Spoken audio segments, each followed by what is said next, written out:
One of the most important characters in the Torah is mentioned in this week's Parsha, Vayakhel. One of the most capable leaders. One of the most gifted characters in all of Tanakh. And he is mentioned by name, even introduced by God as someone whose name Moses really needs to know. Like when someone passes you the name of just that right soul who can do the job at your home, fill the position you need to hire for, or knows just the right amount about a certain aspect of life whose wisdom will help you accomplish your goals. In this week's Parsha, we hear that Bezalel, the master artist, the craftsman, the expert visual art maker, the incredible artisan, is to become a leader for this building project of the Jewish people, the Mishkan, the tabernacle. And of course, in our minds then, as part of the entire Exodus story, the book of Exodus itself, sits with us as a message for all time for the Jewish people that special artisans with artistic talent, with wisdom and insight and spiritual knowledge and secrets to share, to reveal, they are essential to building our people, to creating sacred space, and to help further creation itself. Bezalel is introduced to Moses as a person expert in stonework, who can work with precious metals and shape them, with wood and with textiles. He knew the color wheel and how to shape the kruvim, the angelic beings atop the Holy Ark. Bezalel is indeed called by name. God says, Moses, come. I have the right soul for you, for all the Israelites need right now. This man will be your man, this artist your artist. And so, Re'eh, Karati V'Shem, I've called by name Bezalel ben Uri ben Hur Lamate Yehuda. He's a man steeped in Jewish tradition. He's a Jew roots down to the tribe of Judah, the ascendant tribe of all the people of Israel. A wonderful example then of what it means to be a Jew, a tribesman from Judah, an ascendant Jewish personality, like King David was from the tribe of Judah, a poet, a psalmist, a harpist, a musician himself.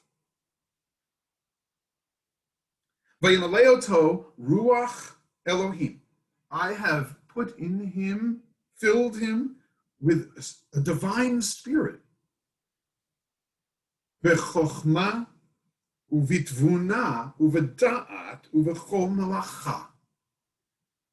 He has chokhmah, wisdom. He has tvuna, unique understandings, and da'at, very special knowledge in all kinds of melacha. These words are indeed special terms, special words, unique descriptions of types of knowledge and spirit that are contained in the fibers of the Jewish soul. Early mystical takes on Bezalel's abilities, like when those words are used in other places in Torah, early mystical takes on Ruach and Chochmah and Tvuna, Bina, and Da'at, spirit and wisdom and knowledge and understanding. They present a picture of divinity within the soul life of the individual being described, or the potential of the soul life within humanity. These words led the ancient midrashists to separate each of them out and teach something special with each of those words. They're not just parallel adjectives. They come to explain a unique feature of the individual soul about whom these words are used. And in this case, Rashi will bring us the midrashim that explain the difference between Chochmah, Tvuna, and Da'at, wisdom, understanding, and knowledge. The Chochmah, Rashi says, is Masha Adam Shomea Me'acherim V'lamed, what a person hears from others and learns. Tvuna, Rashi explains, Mevin Davar Milibo, that a person understands something from within his own heart. And Da'at Ruach HaKodesh, Rashi says. Da'at lets us understand that he had a unique spiritual nature, this Bezalel. Read for the details about Bezalel's life, Bezalel himself, we can understand that Moses is being told, and thus the Israelites, the artist among you is an important leader. The visual artist, the one talented with making of materials, shall be a leader along with a partner. Aholiav is named as well. And in fact, they'll invite the entire community to participate. Yes, in contributions of materials, but perhaps there were others, artisans themselves, who were a little bit more amateur. As, by the way, Bezalel and Aholiav really were, yet became expert. But there would be others who would participate in communal artistic endeavors, community art that would help create the beautiful and the aesthetically rich spaces, vessels, implements, instruments, and items that were truly essential in both worshiping God and creating a sense of beauty. Beauty that can be seen as beauty of the world, and not just beauty that relates to one act or another of the God of Israel. When we experience beauty, when we experience art in all its richness, when we experience art done by experts, produced and made and crafted and created by the artisans who are particularly named, in this case by God, but whom we know should be lifted and raised and whose place given prominence, we ourselves are quite inspired to create a world of beauty, even if we don't have the particular skills or abilities to produce that art itself. This inspiration is what the philosopher educator Maxine Greene, who was the resident philosopher of the Lincoln Center, explained to groups of teachers, educators, who themselves were asked to watch for the students who had the Bezalel, Aholiav, the biblical personalities of artists, who could be nourished and nurtured, taught, and let into the sacred precincts of master artists in order to observe, in order to stir one's own heart, go through the creative process and gain insight and bring it out because of their unique spirits, bring out a new art that would be for the world, reflections of beauty and the creative potential locked inside each of us. We can read the book of Exodus to gain insight into what made Bezalel the great artist, but we can also read Exodus as offering a paradigm of sorts, a paradigm into what we should consider the artist whose contributions are so valuable, are so essential to revealing beauty and divinity in our world. The description in this section of both Bezalel's and Aholiab's artistic skills and abilities to help further their community's pursuit of beauty, of sacred experience, of appreciation for creation. Their description as expert artisans raises the place of the visual arts, of working with all types of media, and the place of artists within the leadership circles that we create in every civilization. Despite determined arguments against the arts and Judaism as aniconic, that we, with the second commandment, should refrain from making images, the book of Exodus shows us that artistic pursuits towards the beautiful, towards the sacred, towards creating the space for living and reflecting deeply on our lives is actually at the core of our tradition.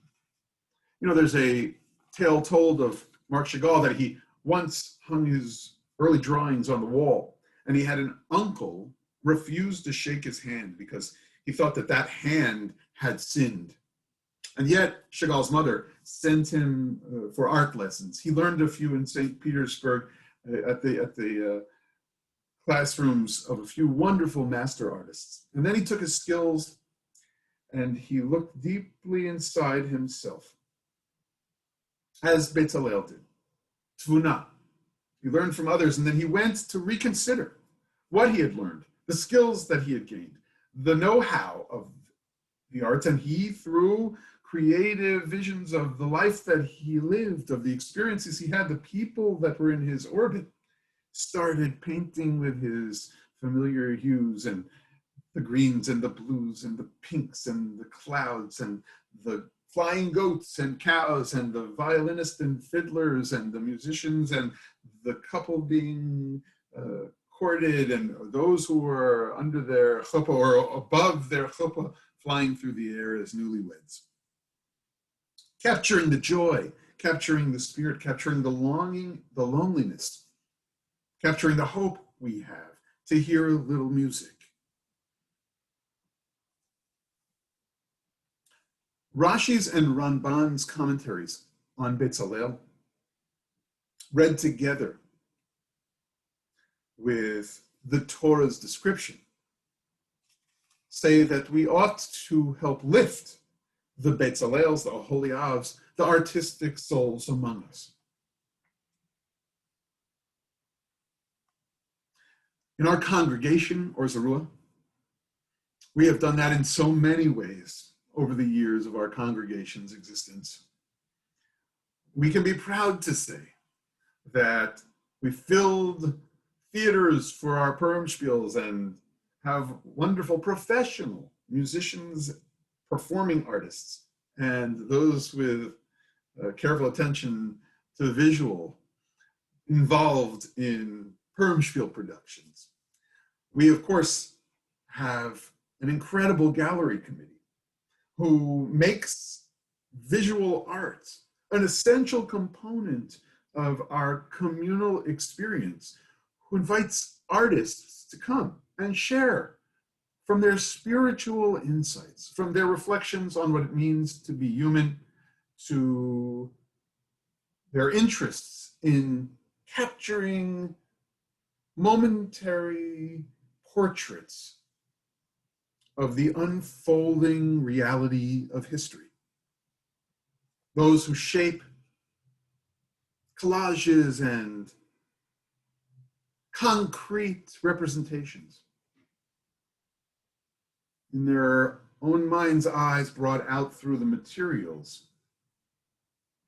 of mixed media, artistic production. Chochmah, Tavuna, Da'at, wisdom, understanding, inspiration, and knowledge.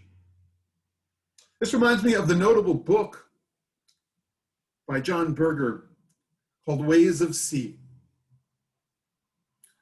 Bezalel's life, his character as artist, his traits,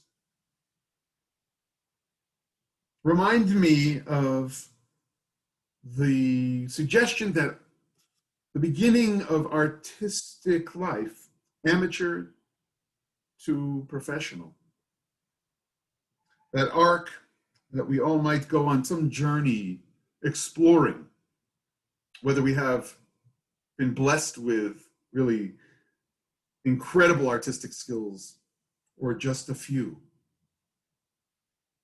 even few sparks, that we must put ourselves in the place of being very serious observers, that we should see the world and then reconsider it. And reconsider it with the idea that some medium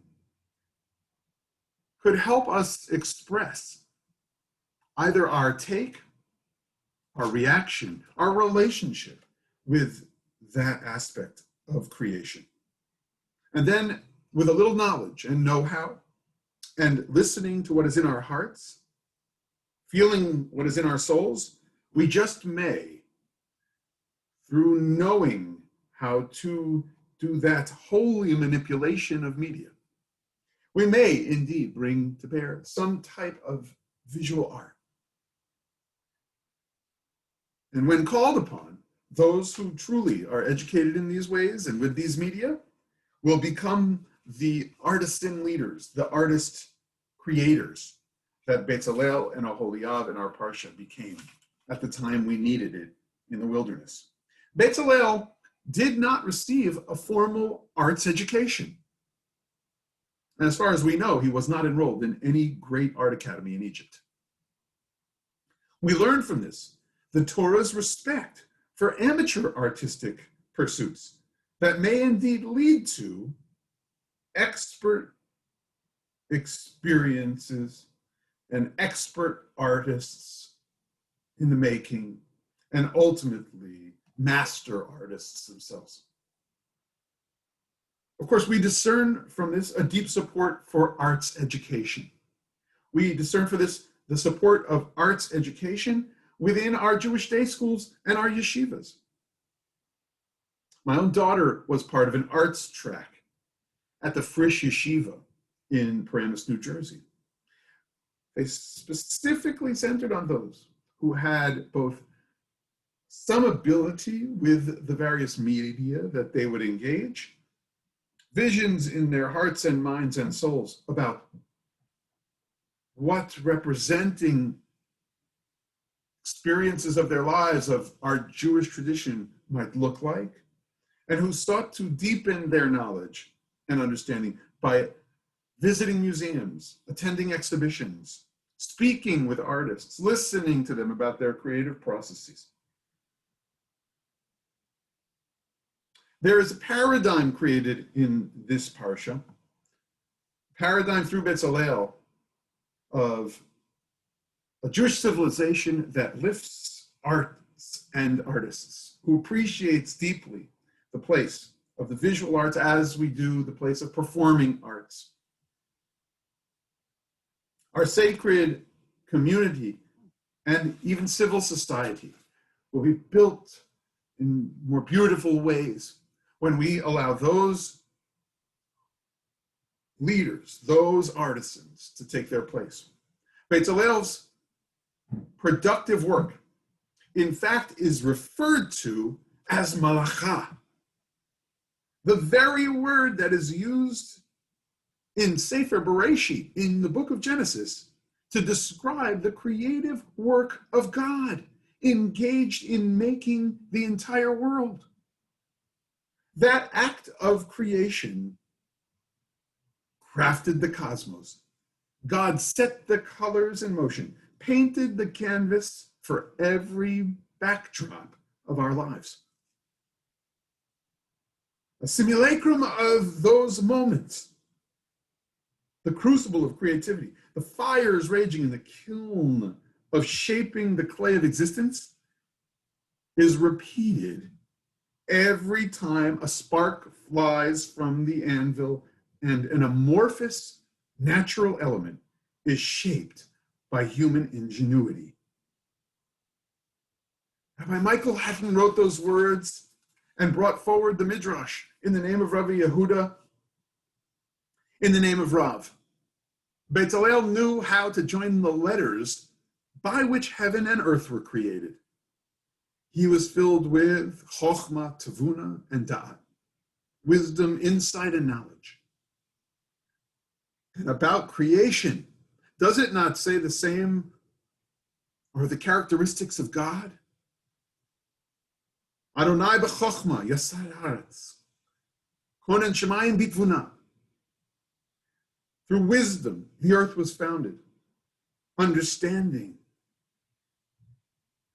brought the heavens into being. B'da'ato to'omot nivkau. With knowledge, all was layered and colored, given depth and dimension, hue, shade, form, and likeness were articulated. One dimension of our godliness is our ability to fashion, shape, paint, produce the artful inspirations that are small and exquisite, designed as literal frames for our entire beings. Whatever art creates as inspired visual media to gain a reaction, to create a relationship, to share an insight, a sense, or a feeling, a reflection on our reality. It has a unique place in Jewish civilization and thusly in the world. According to the book of Exodus, the first book that outlines the essentials of all that is important to Am Yisrael, to the Jewish people. In our congregation, visual and performing arts, for that matter, have always been held in high esteem. Suffice it to say that the story of Exodus, about the first generation to leave Egypt, lifts the place of visual artists, lifts the place of music makers, performers, those who would involve themselves in sacred ritual dances, as opposed to idolatrous ones.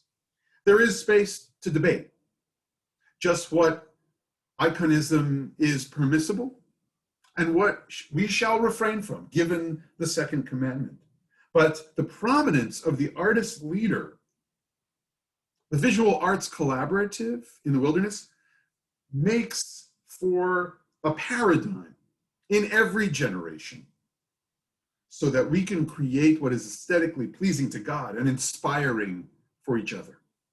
Tapping into our artistic ingenuity is being in touch with God-given sparks of creativity with which we will color and transform our world. Shabbat Shalom.